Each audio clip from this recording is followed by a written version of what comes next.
Le gouvernement de transition prévoit des projets de développement à court terme pour les hauts bassins. Les forces vives de la région en ont été informées lors de la rencontre avec le chef de l'État hier à Bobo Dioulasso. Des canettes de boissons fraudées sur le marché, des boissons dont les dates de péremption ont été falsifiées. Un lot important de cette denrée a été saisi dans un entrepôt de la place et sur cette saisine, nous recevons le commissaire de police Omar Soulama. Il est le commandant de l'unité d'intervention polyvalente de la police nationale. Il nous donnera des détails sur la suite de la procédure. Et puis François Hollande et Angela Merkel, un duo décidé à s'imposer comme leader dans la politique européenne.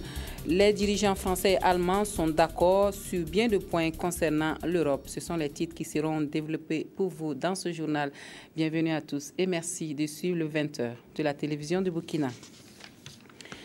La ville de Sia devrait offrir un nouveau visage d'ici à la fin de la transition. Il est prévu dans l'agenda du gouvernement d'importants projets de développement à court terme.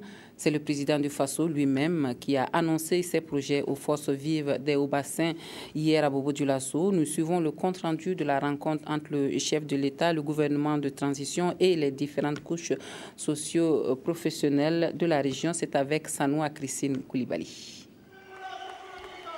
De la sortie de l'exécutif de la transition dans les hauts-bassins, c'est le moment tant attendu par les populations. Une occasion d'échange à bâton rompu avec le président et la quasi-totalité de son gouvernement sur les préoccupations des acteurs. Mais avant, le gouvernement annonce ses perspectives de développement pour la région. De novembre 2014 à décembre 2015, ce serait minimum 26 milliards 324 millions qui seront injectés directement dans les hauts bassins et plus particulièrement à Bobo Dioulasso. Une somme qui sera investie dans la voirie, le barrage de Samandeni, le village artisanal, l'acquisition de locaux et de matériel pour le palais de justice et l'hôpital Souro Sanou. Il faut bien qu'on nous comprenne tout de suite et au rythme voulu par tout le monde. Ce n'est pas possible. Nous allons à notre rythme parce que nous voulons faire les choses de façon consciencieuse. Nous sommes sûrs que ça marchera, que nous allons réussir. C'est pour dire qu'il y a un certain nombre de doléances qui font directement, si vous voulez, appel à des financements. Nous voulons le faire, mais c'est difficile de le faire en l'état actuel des choses. Mais si nous avons la possibilité, dans les délais qui nous sont prescrits, croyez-nous, nous allons réaliser ces projets-là. C'est difficile en 8 mois de pouvoir déplacer une montagne. Mais je pense que le fait déjà d'avoir une vue d'ensemble et de pouvoir déjà jeter les bases, cela va préparer le gouvernement qui viendra après la transition, d'avoir une idée générale de ce qui se passe dans les différentes régions. Bon, les préoccupations ont été posées, les déclarations ont été faites, de très belles déclarations d'ailleurs. Bon, tous, je crois à la bonne volonté de ce gouvernement et je pense que quelque chose pourrait être fait pour améliorer certaines situations. Notamment la situation économique et sur le fait que Bobo Dioulasso ne répond plus à son surnom de capitale économique, Michel Kafando a voulu situer les responsabilités. Bobo Dioulasso donc était parmi les cités les plus prépondérantes de la Haute-Volta. Mais pourquoi Bobo Dioulasso a décliné? Bobo Dioulasso a perdu cette importance. Il faut savoir faire son autocritique d'abord par la faute de ces élites, de ces enfants qui auraient pu prendre le relais des anciens et faire que cette ville-là reste toujours le flambeau du Burkina Faso, tant en matière économique, en matière politique, en matière culturelle, en matière sociale. Bobo Dioulasso aussi a été victime de la surenchère des hommes politiques. Où les hommes politiques ont promis, vous ont promis, tellement de réalisations et de projets, mais qui n'ont jamais vu le jour. Et le chef de l'État d'inviter les populations de Sia à plus de vigilance dans le choix de leurs futurs dirigeants. Le président du FASO se félicite de la pertinence des propositions faites par les forces vives de la région et dit être disposé, comme nous l'avons entendu, à apporter des réponses aux différentes préoccupations exprimées par les populations. Nous écoutons Michel Kafando. Une forte impression, beaucoup de satisfaction et aussi beaucoup de remerciements à la population des Hauts-Bassins, à la population de Bobo-Dioulasso. Vraiment, nous avons tiré un grand plaisir à rencontrer cette population mobilisée pour venir échanger avec le gouvernement de la transition. Les questions qui ont été posées étaient des questions pertinentes. Les propositions qui ont été faites à la transition, c'était des propositions pertinentes. Les recommandations, les suggestions, tout cela a constitué le panier de réflexion. Et je peux vous dire que nous repartons à Ouagadougou après ces 3 jours que nous allons passer ici au bassin, à Bobo-Dioulasso, vraiment satisfaits et surtout convaincus que leur transition a derrière elle beaucoup de gens qui la soutiennent. Elle a beaucoup d'amis, beaucoup de jeunes, beaucoup de femmes, en tout cas, là derrière elle, un soutien inébranlable. Et ça va nous aider à avancer et à appliquer le programme que nous nous sommes donné. En tout cas, pour le gouvernement, moi-même, nous remercions tous les principaux acteurs, les forces vives des Hauts-Bassins et de Bobo-Dioulasso, pour ce que nous avons vu ce soir pour l'organisation, pour surtout ce que nous avons retiré comme soutien, l'action que nous menons pour notre pays, pour la cause. Les préoccupations économiques sont au centre de tous les pays, ce n'est pas seulement le pays. Mais j'ai bien souligné que nonobstant la situation économique difficile que la transition a trouvée en arrivant, nous faisons beaucoup d'efforts pour continuer le développement, pour corriger aussi certaines imperfections, pour nous occuper de certaines couches de la population dignes d'intérêt, comme la jeunesse. On en a beaucoup parlé ce soir.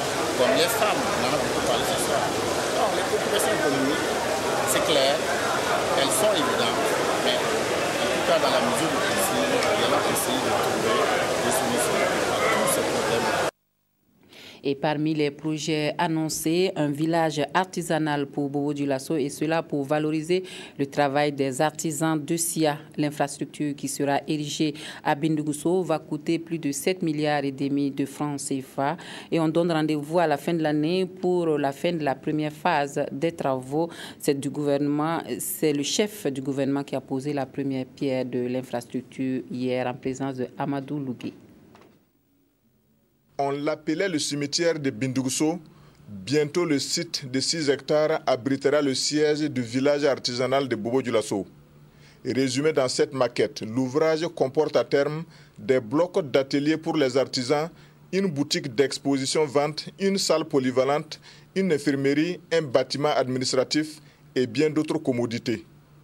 Ce nouveau chantier va sans doute accroître l'offre de formation et de production des artisans. Et c'est le Premier ministre en personne qui a donné le top de départ des travaux. Il s'agit d'une infrastructure hautement importante pour le monde des artisans. Cette infrastructure va permettre d'installer plus de 300 artisans dans divers domaines de leur métier. Et cela va générer beaucoup de revenus, améliorer les conditions de vie des artisans. Pour le monde des artisans, bénéficier d'un tel produit, je crois qu'ils seront vraiment satisfaits et ça fait une satisfaction pour le département par rapport à l'œuvre qui est réalisée. D'un coût total estimé à plus de 7,5 milliards de francs CFA, ce projet traduit l'excellente relation entre l'État burkinabé et la Chine-Taïwan.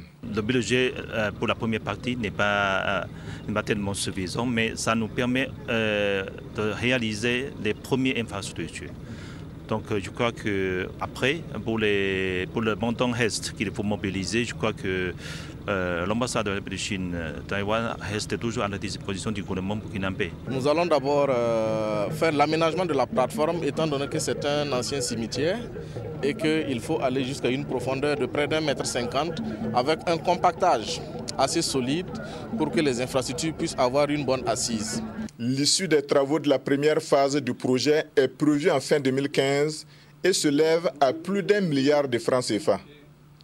La poursuite de la construction de la deuxième phase nécessite un besoin de financement de plus de 6 milliards de francs CFA. Et après Bobo Dioulasso, le gouvernement de transition a mis le cap sur Banfora où il a visité la SN Sosiko et une minoterie. Le chef de l'État a également eu un échange avec les forces vives des Cascades. Nous reviendrons bien sûr sur cette sortie à Banfora dans nos prochaines éditions. Et nous parlons d'autres points de l'actualité. À Ouagadougou, les patrons de médias et la société civile sont à l'école de la gouvernance et des élections. C'est l'acte 1 du projet Face aux médias sur une série de formations pour favoriser de meilleures relations de coopération entre la presse et les OSC. L'Agence française de coopération médias, CFI et l'Union nationale de l'audiovisuel du Faso sont en collaboration dans ce projet. C'est Sylvestre et Nathalie Kaoré. L'Agence française de coopération médias CFI et l'UNALFA, l'Union nationale de l'audiovisuel du Faso, préparent les médias burkinabés et les organisations de la société civile à mieux aborder les élections à venir. Au cours de cette rencontre de réflexion et d'échange organisée dans le cadre du projet Face aux médias, ils vont apprendre à améliorer leur collaboration dans leur rôle de veille et de sentinelle au sein de la société. Nous pensons qu'aujourd'hui, l'information politique est traitée de certaine façon politicienne et ça n'apporte pas grand-chose dans le changement ou dans l'aspiration du citoyen. Et il faudrait maintenant ramener le citoyen au cœur donc, de l'information politique et de son traitement. Donc c'est ce que nous voulons faire donc, en mettant en place cette plateforme qui unit et qui crée une sorte de charte entre les OSC et les médias. Un autre objectif du projet Face aux médias, c'est l'amélioration des productions d'articles de presse et des programmes audiovisuels. L'initiative est soutenue et financée par la France et l'Union européenne. Je note à ce propos, comme vous probablement, que la presse burkinabé jouit à l'international d'une excellente réputation. Pour autant, le travail, votre travail, est à améliorer tout le temps, comme celui de chacun de nous. La formation continue est fondamentale, d'où l'intérêt de cet exercice. Ce séminaire de formation de 4 jours marque le démarrage effectif du projet Face aux médias.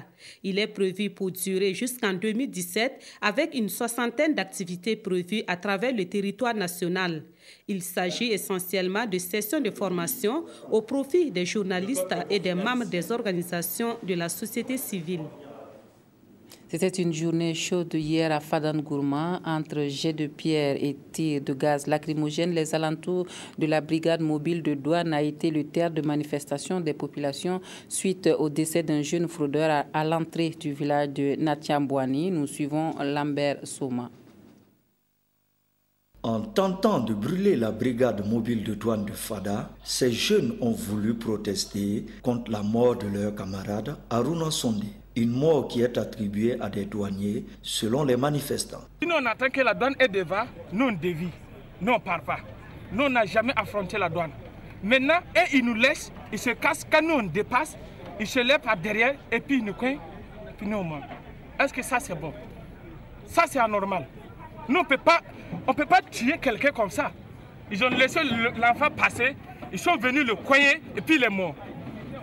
Ils ont tué un de notre frère. À Natiambouani, ils ont tué un de notre frère. 3h du matin.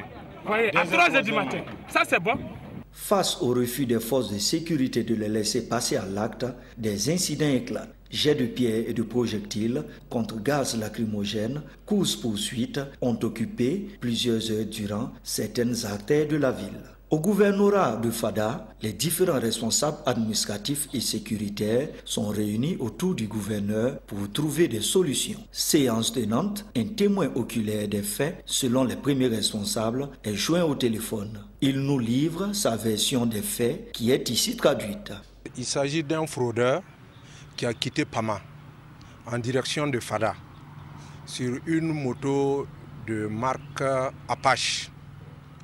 Et selon la version des gens, au niveau du poste de douane, il a voulu éviter. Il a dérapé, il est rentré dans le ravin et il s'est renversé. Et nous avons été ce matin pour le constat. Et l'infirmier nous a fait savoir qu'il a eu un traumatisme crânien.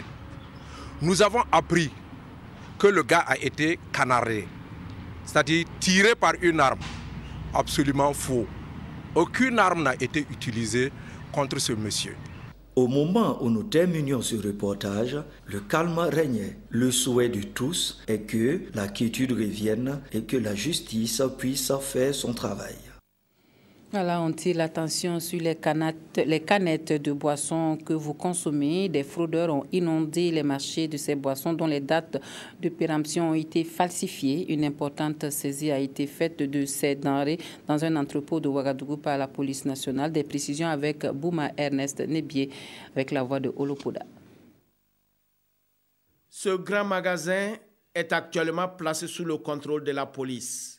Il contient des produits périmés depuis 2011.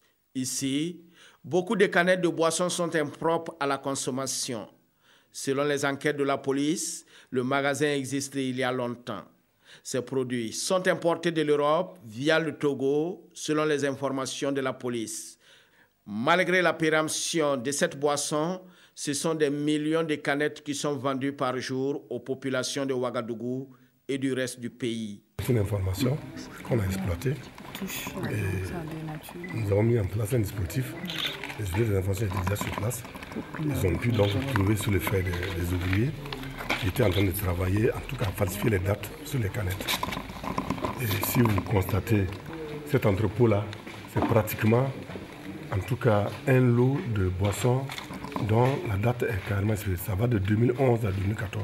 Le magasin appartient à une grande société de la place. Ses responsables, à l'aide de ce liquide, effacent l'ancienne date de péremption et avec cette machine, ils arrivent à remplacer une nouvelle date de péremption actualisée. Une contrefaçon qui ne dit pas son nom pour tromper la vigilance du consommateur. Si vous avez remarqué, il y a un camion qui est garé, qui était prêt à charger ce matin. On l'a pris sur le fait. C'est-à-dire que les canettes falsifiées aujourd'hui allaient descendre en ville.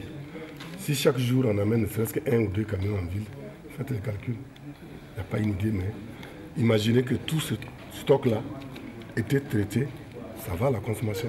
Maintenant, on a traité combien avant aujourd'hui, nous ne saurons le dire. En plus de ce magasin situé à la sortie de Ouagadougou, route de Fada, un autre au quartier Sissin, appartenant à la même société, est suspecté.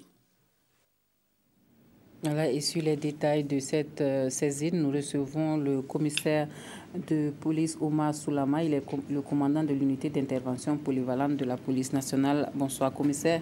Bonsoir, madame. Merci d'être venu sur le plateau du 20h de la télévision de Burkina pour nous donner des précisions sur cette opération que nous venons de voir. Alors, pour parler des fauteurs, qui sont-ils exactement? Et est-ce qu'ils sont arrêtés surtout?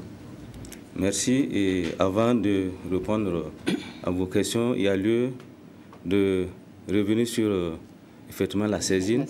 Voilà, donc nous avons été informés il y a 5 jours de cela par une personne digne de foi qui désire garder l'anonymat de ce que des personnes se livraient en tout cas à des actes ignobles, à savoir effacer les dates de produits alimentaires déjà périmés et les remplacer par des dates actualisées. Voilà, fort de cette information, et en tant que commandant de l'unité d'intervention polyvalente, j'ai instruit ma brigade de recherche d'investiguer et de nous renseigner de quoi s'agit-il. Effectivement, après quelques jours d'enquête, ils sont revenus me faire comprendre que l'information est vérifiée et qu'il s'agissait de boissons en canettes qui sont déjà périmées et que les dates sont effacées et remplacées par de nouvelles dates. Voilà, donc ce que je puis dire ce jour, après cela, on a monté l'opération en concert avec la brigade de recherche et puis une équipe d'intervention et nous avons assiégé l'entrepôt.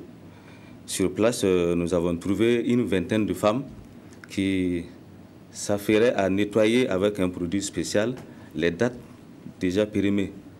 Voilà, donc on leur a invité à arrêter le travail et à l'issue de ça aussi, également, il y avait un technicien tunisien qui était sur place au-devant d'une machine en train d'actualiser les nouvelles dates. Donc lui également, il a été invité à arrêter le travail et mis à la disposition des services de sécurité qui étaient à côté. Voilà, donc ils ont été mis à la disposition des éléments qui étaient en tout cas postés au dehors. Et ensemble, j'ai rendu compte à ma hiérarchie qui a immédiatement demandé à ce que toutes les presses se retrouvent sur le lieu afin de constater l'ampleur des dégâts. C'est ce qui a été fait et vous suivez, on a tout suivi à l'élément. Oui. Effectivement, et le constat a été fait. Il se trouve qu'avec le petit frère du responsable, on a évalué ensemble en gros une quarantaine de camions de 32 tonnes pour pouvoir enlever tout ce matériel. Ce qui doit faire un total de 1280 tonnes environ de produits dans l'entrepôt. Voilà, donc pendant que nous y sommes, on a eu vent qu'un second entrepôt serait au niveau de Sissin. Ensemble, nous sommes transportés là-bas avec les journalistes pour aller constater. Et sur place, nous avons été confrontés à un problème de clés parce que tous les responsables qui ont été appelés sur place n'ont pas accepté d'effectuer le déplacement. Donc, on a rendu compte au procureur qui nous a dit de garder les lieux en attendant le lendemain pour effectivement faire recours au serrurier et puis accéder à l'intérieur. Et effectivement, le matin, je crois le propriétaire est arrivé avec les clés et ça nous a permis effectivement d'accéder à l'intérieur. Sur place, également, on a constaté qu'il y avait des boîtes de tomates et des bidons d'1 litre de coca. Tout était périmé. Voilà, donc à nos jours, ce que nous puissions dire, il y a 12 personnes qui sont aux arrêts, dont le sieur Ouedraogo Noufou, appartenant au groupe Obouf, bien sûr, et le technicien tunisien qu'ils ont fait venir pour manipuler les appareils pour la circonstance. Voilà, donc les 12 personnes sont aux arrêts au niveau d'un service de sécurité publique de la police nationale. Okay. Voilà. Alors maintenant, les fraudeurs, vous l'avez dit, vous avez arrêté des fautifs dans cette histoire. Et pour le circuit de distribution, est-ce qu'on peut avoir une idée depuis combien de temps cela se faisait, cette pratique-là? Depuis combien de temps on inondait les marchés de ces produits périmés-là? Et quelle est l'ampleur vraiment du dégât, quoi? Merci, madame. Et vous savez que sur place, nous avons échangé avec le petit frère du propriétaire. Je parle sous son contrôle, bien sûr. Il nous a fait comprendre que l'usine est en marche depuis 2014, c'est ce qu'il nous a dit. Mais en voyant ce que sur les installations sur place, ça doit dépasser effectivement cette année 2014, ça doit être en dessous, bien sûr. Ils doivent exercer en tout cas cette activité pendant plusieurs années. Voilà, donc pour ce qui est de leur circuit de distribution, ils nous ont fait comprendre que toutes les boutiques sont servies. Toutes les grandes boutiques sont servies. C'est ce qu'ils nous ont fait comprendre. C'est énorme ça comme dégâts à travers le marché pour les consommateurs en tout cas. Effectivement, bon, ce qui nous fait croire que est-ce que quelqu'un doit consommer encore une canette en boisson, ce serait difficile. Il n'y a pas que les canettes, vous venez de parler des litres de coca, voilà. Et puis des boîtes de tomates, effectivement, qui sont périmées. Les dates sont périmées, c'était sur le point d'être reconditionné une nouvelle date également pour être mis sur le marché. Commissaire, quelle est la suite de cette procédure-là? Pour ce qui est de la suite de cette procédure, les 12 personnes sont promptement aux arrêts, comme je le disais tantôt, et sont confiées à un service de sécurité publique de la place. Et ils seront entendus et transférés, en tout cas devant le procureur du Faso qui va juger de l'opportunité. Et est-ce qu'il faut lancer un appel pour retirer toutes ces canettes-là des marchés? Qu'est-ce qu'il faut faire? Bon, je crois que l'élément est passé. Oui. L'élément est passé à la télé, chacun a pris conscience. Et il appartiendra en tout cas à tout un chacun, en tout cas, de savoir comment se comporter par rapport à ça. Donc lancer un appel sera trop dit. Parce que il sera très difficile, en tout cas à nos jours, de faire la part des choses entre le vrai et le faux. Parce que quand on voit effectivement le produit déjà contrefait, ça ressemble au vrai. Voilà, donc il sera difficile en tout cas aux citoyens lambda de faire la part des choses entre le vrai et le faux. Est-ce qu'il faut craindre le pire pour la santé des consommateurs? Bien sûr, madame, parce que nous voyons qu'à nos jours, des très jeunes, des enfants de moins de 10 ans sont atteints de cancer. On se dit que ça peut être source effectivement de ces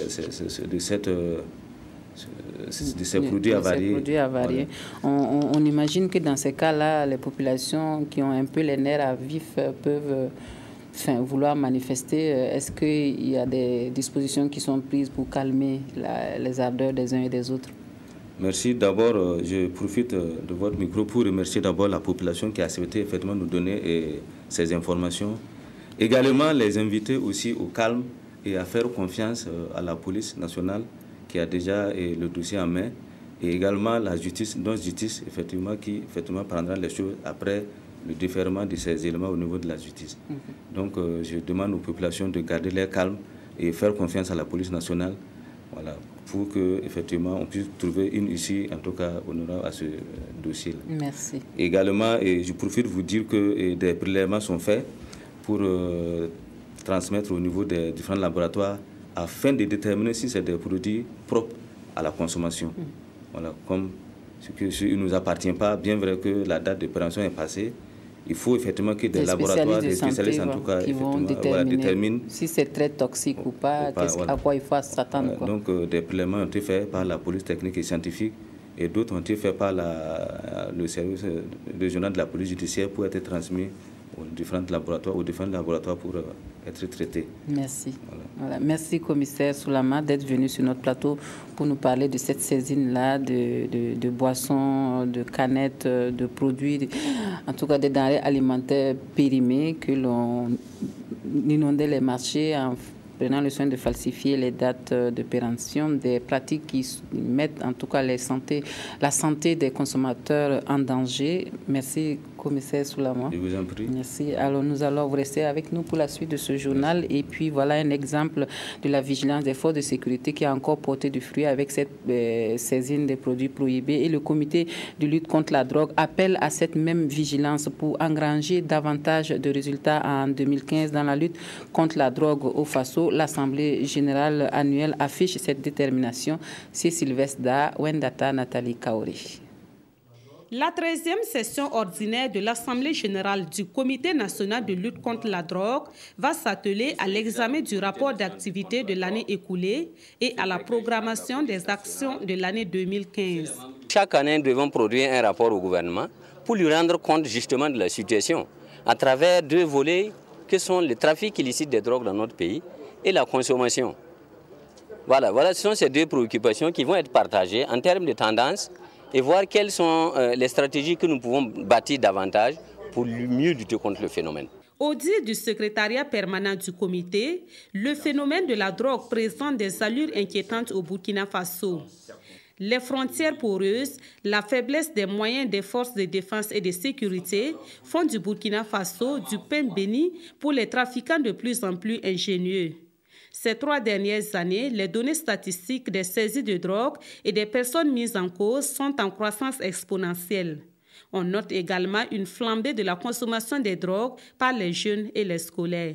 Le cannabis est en tête avec 53 tonnes et quelques, contre les années précédentes qui évoluaient entre 10 et une vingtaine de tonnes. Bon, quand vous prenez les médicaments de la rue, c'était 8 tonnes les années peut-être passées, contre 11 tonnes et quelques cette année. Voilà à peu près les chiffres qui nous interpellent et qui disent qu'il faut redoubler encore d'efforts. Face à la situation jugée dramatique par le Comité national de lutte contre la drogue, de nouvelles stratégies de lutte sont à mettre en œuvre. Dans ce sens, les autorités attendent des propositions de cette Assemblée générale. Et pour ce qui est du problème de moyens, le gouvernement s'engage à consentir davantage d'efforts. Et puis, autre point de l'actualité, les superficies de culture génétiquement modifiées ont connu un accroissement significatif l'année dernière et les pays qui ont opté pour les OGM ont également augmenté en nombre. Donc, c'est ce qu'indique le rapport 2014 du Service international pour l'utilisation des applications de biotechnologie agricole et c'est l'INERA qui a publié ce rapport en présence de Maxime Zongo. La technologie au service de la production agricole, le Service international pour l'utilisation des applications de la biotechnologie en a fait son cheval de bataille.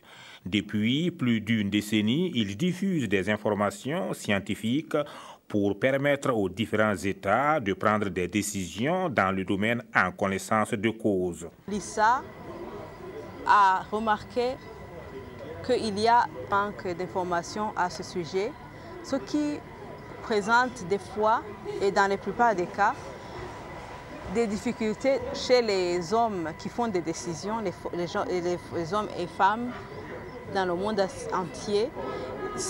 Donc le rapport-là va leur donner des données qui vont leur permettre à prendre des décisions sous base d'une information scientifique saine. Le Burkina, très avancé en matière d'application de la biotechnologie à travers le coton BT, y attache, selon le représentant du ministre de la Recherche scientifique, un intérêt particulier. En matière de recherche scientifique, si vous vous lancez dans ce type d'activité de recherche, il faut s'assurer effectivement qu'il y a suffisamment de précautions qui sont prises pour que les résultats auxquels vous allez aboutir puissent être véritablement utiles au pays. Ce rapport, qui a fait l'objet d'explications détaillées, fait ressortir l'état général de son évolution à l'échelle mondiale. 181 millions d'hectares dans 28 pays, dont 18 millions de producteurs. Le Burkina Faso occupe le 14e rang avec 500 000 hectares, essentiellement à travers la culture du coton BT. La nouvelle cartographie intégrale du Burkina a également été portée à la connaissance du public. On dispose là de données fiables pour les prises de décision. C'est les résultats des travaux de l'Institut géographique du Burkina avec l'assistance de l'Institut géographique de France, Olopoda. Après 4 années d'exécution, le projet de mise à jour de la cartographie de base à l'échelle 1/200 millième fournit ses résultats. 24 cartes topographiques, un atlas touristique et routier et des images satellites.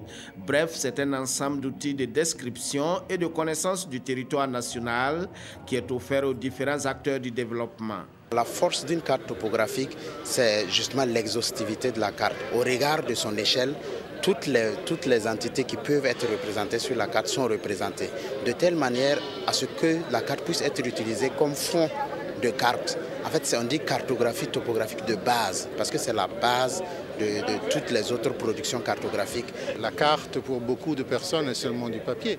Mais en fait, derrière ces images, il y a de l'informatique, il y a des numéros. C'est un des rares projets qui a eu un 100% de réalisation de ses objectifs et qui est resté dans son budget. À travers ce projet, l'Institut géographique du Burkina se dote ainsi d'un plan stratégique 2015-2024 et renforce les aptitudes techniques de son personnel. Financé par le 10e Fonds européen de développement à hauteur d'1,6 milliard de francs CFA, le projet a aussi contribué au renforcement des capacités de planification et de gestion du secteur des infrastructures routières à travers des données géographiques fiables. Les cartes sont utilisées dans le secteur de la défense, de l'agriculture, des mines, d'où l'importance de la cartographie dans notre pays.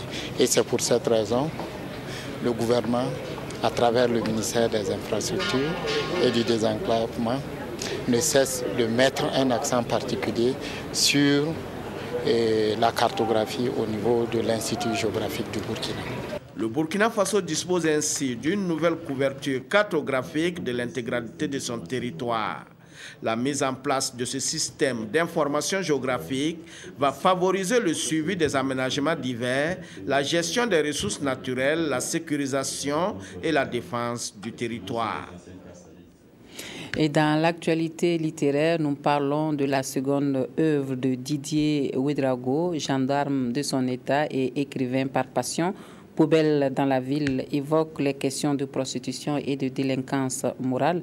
L'intrigue se déroule autour d'un mendiant obligé de faire les poubelles d'une ville imaginaire pour survivre. L'œuvre a été présentée au public. C'était en présence de Fousseni Kindo. Poubelle de la ville est une satire de cette urbanité d'une Afrique en perte de vitesse morale. L'histoire de Mani le mendiant, perdu dans les méandres des rues de Sotissé, la ville, est réduite à une poubelle sur qui l'on déverse tout. Poubelle de la ville est donc ce constat d'un monde à la croisée des chemins fait par un Pandore amoureux des belles lettres. Je propose au moins qu'il y ait une diminution des clivages sociaux. Et c'est par ça seulement qu'on peut diminuer ces deux phénomènes. Sinon, je ne pense pas qu'il soit possible d'éradiquer le phénomène de la mendicité dans notre société. À la dédicace du livre ce jeudi matin, amis, parents et éducateurs de l'auteur sont venus lui témoigner leur solidarité. Avec Poubelle de la ville et La Fugueuse, une première œuvre publiée en 2011, Didier Ouedraogo compte réaliser une trilogie avec une prochaine sortie littéraire consacrée au parcours la mère des 2 héros des précédentes œuvres. Et dans l'actualité de nos médias, c'est le quotidien Aujourd'hui au Faso qui souffle sa première bougie le 21 février 2015.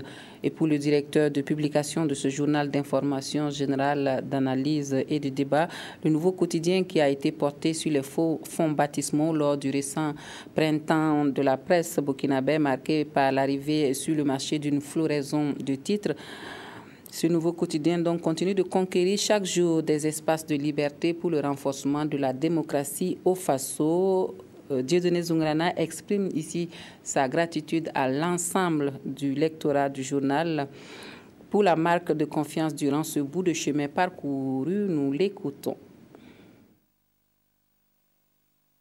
Si l'âme d'un journal sont les journalistes, le corps demeure le lectorat. Alors, un an d'existence pour un quotidien, c'est peu et beaucoup à la fois. Parce que vous savez que, comme tout quotidien, nous sommes confrontés aux mêmes problèmes traditionnels que sont d'abord l'apparition du net. On parle aujourd'hui de 5e pouvoir qui a grignoté le marché du journal papier. Ensuite, ici au Burkina Faso, vous avez l'étroitesse d'un lectorat fiable, régulier et solvable. Ensuite, vous avez l'introuvable publicité et les publics reportages. Et enfin, vous avez la sempiternelle question de la messagerie. Parce que vous savez que la vente à la criée, c'est un dérivatif. Mais tout compte fait, nous sommes un peu satisfaits parce que c'est un premier pas.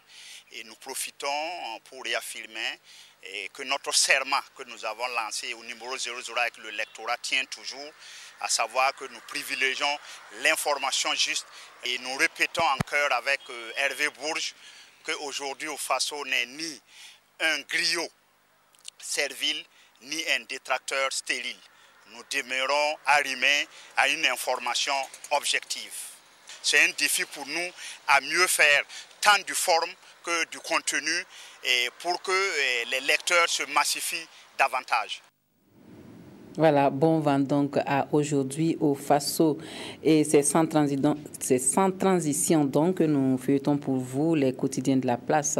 Le retour des Burkinabés du Nigeria au pays fuyant la secte Boko Haram, l'interdiction des sachets plastiques qui entre en vigueur à partir du 21 février 2015 ou encore le remplacement de Paul Put. La revue de presse de ce jour est assurée par Abdoul Rasmanezongo. Opération Bayiri pour une soixantaine de Burkinabés, peut-on lire à la une de l'Observateur Palga. Il s'agit des Burkinabés ayant fui les attaques de Boko Haram au Nigeria et qui sont maintenant arrivés au pays en passant par le Niger. Cette fuite des Burkinabés est commandée par l'urgence vitale, car poussée par les attaques de Boko Haram, ne passe pas inaperçue chez notre confrère Le Pays. Le journal consacre un article entier aux péripéties de la fuite des Burkinabés jusqu'à l'accueil de ces derniers à Dori. Le quotidien d'État citoyen s'attarde plutôt sur l'interdiction des sachets plastiques. Cette interdiction promulguée par une loi 07-2014 de l'Assemblée nationale entre en vigueur ce 21 février dans moins de 24 heures. Conséquence, commerçants, grossistes et États ne parlent plus un même langage. Les premiers, notamment les commerçants et grossistes, souhaitent des mesures palliatives tandis que pour l'État, il n'en est pas question. En effet, pour le ministre Sadou Maïga de l'Environnement et des Ressources halieutiques, il n'y aura pas de mesures transitoires à l'application de la loi. Notre droit de vote n'est pas négociable, peut-on lire dans les colonnes de l'Observateur Palga. Ce sont les propos des Burkinabés vivant en Côte d'Ivoire et pour qui la diaspora burkinabé doit voter pour la présidentielle 2015. Refermons sportivement cette revue avec le quotidien Notre Temps qui évalue les chances du succès du successeur de Paul Put à la tête des étalons. Les journalistes sportifs jettent leurs 2 volus sur le Nigérian Stéphane Kishi face à 2 autres concurrents blancs. Voilà, on s'arrête là pour l'actualité dans cette édition. Merci à vous de nous avoir reçus chez vous. Très bonne soirée à tous et à toutes. À demain.